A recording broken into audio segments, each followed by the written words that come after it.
வெள்ளிக்கிழமைதான் நம்முடைய தந்தை ஆதம் அலைஹிஸ்ஸலாத்து வஸ்ஸலாம் படைக்கப்பட்ட நாள். அந்த வெள்ளிக்கிழமைதான் நம்முடைய தந்தை ஆதம் அலைஹிஸ்ஸலாத்து வஸ்ஸலாம் சொர்க்கத்திற்கு அனுப்பப்பட்ட நாள். அந்த வெள்ளிக்கிழமைதான் சொர்க்கத்திலே இருந்து அவர் தவறுக்காக வேண்டி தண்டிக்கப்பட்டு வெளியேற்றப்பட்ட நாள். அந்த வெள்ளிக்கிழமைதான் அதற்காக வேண்டி அவர் அல்லாஹ்விடத்திலே தௌபா செய்யும் பொழுது அந்த பாவ மன்னிப்பை அல்லாஹ் ஏற்றுக்கொண்டதும் வெள்ளிக்கிழமைதான். ஆதம் அலைஹிஸ்ஸலாத்து வஸ்ஸலாம் மரணித்ததும் வெள்ளிக்கிழமைதான். உலக அழிவு நாளும் வெள்ளிக்கிழமைதான். ரசூலுல்லாஹி ஸல்லல்லாஹு அலைஹி வஸல்லம் எவ்வளவு அற்புதமாக சொல்கிறார்கள் பாருங்கள்.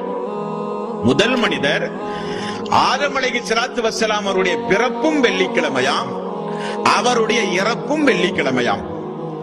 மனித சமூகத்தை அல்லாஹு தஆலா இந்த உலகத்தில் படைத்ததும் வெள்ளிக்கிழமை, ஒட்டுமொத்த மனித சமூகத்தையும் அல்லாஹ் அழிப்பது வெள்ளிக்கிழமை.